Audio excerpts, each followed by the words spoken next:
Story. Autumn Veatch managed to survive 2 nights in the wilderness, walking from the rugged crash site at 6,000 feet to find help.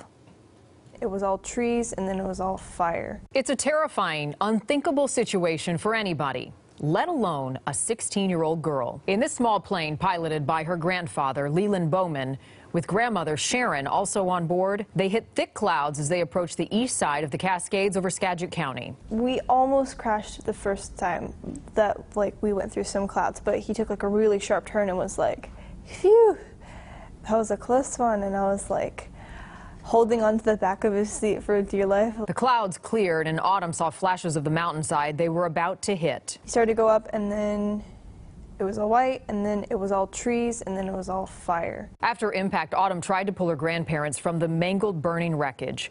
I got out, it was fire, that's how my face got burned, and my hair was burning and stuff. And my immediate response was to go and try to help them out, because they were alive. They were both screaming, and there was no way I could get to Grandma because she was on the far side, and there's nothing I could do. But I assumed if I got Grandpa out first, then maybe she would come out. But I was trying to pull him out, and I just couldn't do it. There was a lot of fire, and I am a small person, and that's what happened to my hand.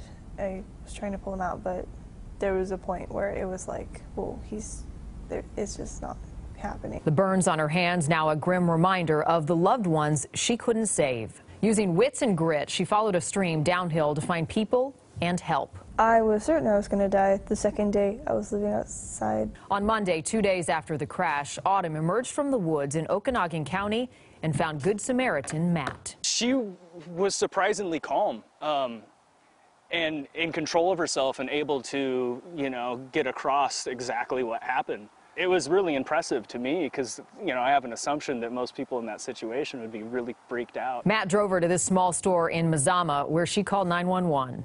We crashed and I was the only one that made it out. I have a lot of burns on my hands and I'm kind of covered in bruises and scratches and stuff. This young girl's ordeal is one few of us will ever face. Her incredible poise and will to survive, now an inspiration for many.